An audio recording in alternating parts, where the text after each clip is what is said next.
जय सिया राम। संकट ते हनुमान छुड़ावै, मन क्रम वचन ध्यान जो लावै। स्वागत है आप सभी लोगों का हमारे YouTube चैनल श्री हनुमत धाम में। मैं शशिकांत शुक्ला आप सभी का हृदय से स्वागत अभिनंदन आभार व्यक्त करते हुए प्रस्तुत हूँ हमेशा की तरह एक बहुत ही उपयोगी और जानकारी से भरा प्रसंग ले करके। यकीन मानिए जब यह वीडियो आप देखेंगे और आप समझेंगे इस प्रसंग को तो आपको यकीन नहीं होगा कि क्या ऐसा भी होता है। आज का प्रसंग कि किसी की बुद्धि को बांध दिया जाता है कैसे। क्या बुद्धि बंध जाती है कैसे, बुद्धि बंध जाती है तो क्या होता है। और अंत में आपको अवश्य बताऊंगा कि यदि ऐसा हो आपके साथ या जान पहचान वाले किसी व्यक्ति के साथ आपके घर परिवार के, तो उसके लिए आपको क्या करना चाहिए। तो प्रसंग पर आगे बढ़ने से पहले करबद्ध निवेदन, वीडियो यदि जानकारी भरा उपयोगी लगे तो इसको जो है लाइक कीजिएगा, ज्यादा से ज्यादा शेयर कीजिएगा। प्रायः देखा जाता है कि किसी को भी कोई भी घर का सदस्य या जान पहचान वाला कहता है लगता है इसकी मति मारी गई है।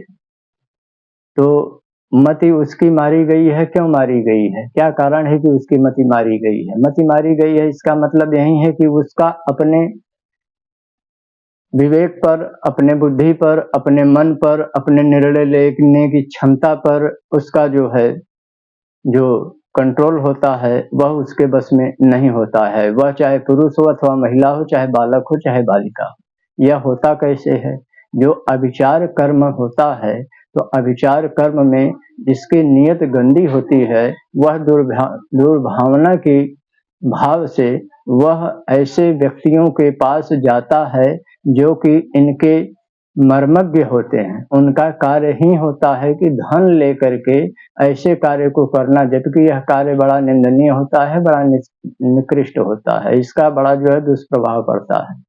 लेकिन करने वाले करते हैं, धन लेते हैं, धन लेकर के नाम के साथ, फोटो के साथ, स्थान के साथ वो अभिचार कर्म अमुक व्यक्ति पर, अमुक महिला पर, अमुक पुरुष पर, अमुक बालक पर, अमुक बालिका पर कर देते हैं।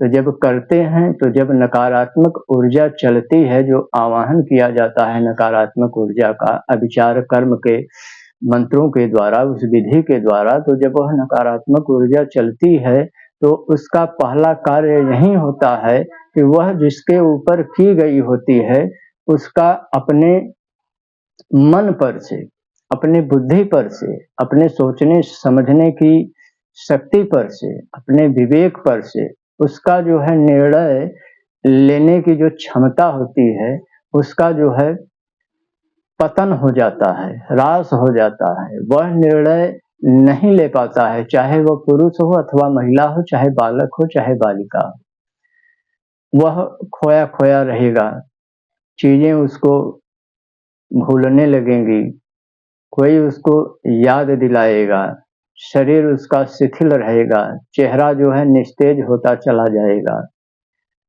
और चेहरे पे पीलापन जो है पड़ने लगेगा। बीमारियां उसके शरीर में इस प्रकार प्रवेश कर जाएंगी कि एक ठीक होगी दूसरी पुनः जो है हो जाएगी।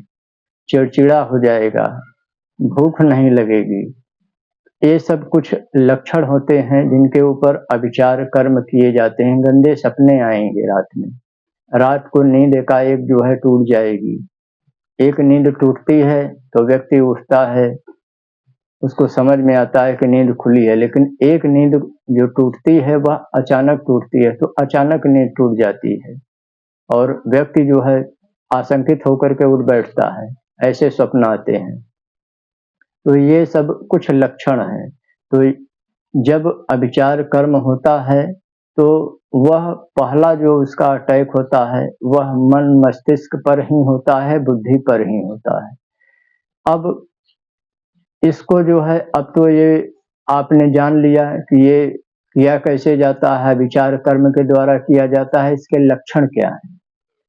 और जब ये ऐसा लक्षण किसी को दिखे और उसको प्रायः दवा कार्य न करे और दुआ भी कार्य न करे, तब उस परिस्थिति में क्या करना चाहिए? यदि यह वीडियो आप लोगों को उपयोगी लगा हो, हितकारी लगा हो, जानकारी से भरा लगा हो और आप लोग इच्छुक हों कि यदि ऐसा हो तो क्या करना चाहिए, तो अवश्य आप लोग जो है कमेंट के माध्यम से अपनी राय व्यक्त कीजिएगा। इसके उपचार के लिए, इसकी काट के लिए श्री हनुमान जी के कृपा का एक बहुत ही उपयोगी प्रसंग आपके समक्ष पुनः यह आपका सेवक रखना चाहेगा कि जब ऐसा हो तो इसके माध्यम से इसकी काट आप स्वयं कर सकते हैं, आपको कहीं भटकने की जरूरत नहीं है। तो आशा और विश्वास यही कि यह प्रसंग आपको हितकर लगा होगा, जानकारी से भरा लगा होगा। यदि वीडियो पसंद आया हो तो करबद्ध निवेदन लाइक कीजिएगा, शेयर कीजिएगा, दीजिए अब अनुमति सेवक को अपने। मिलते हैं पुनः अगले वीडियो में एक नए प्रसंग के साथ। तब तक के लिए जय सिया राम।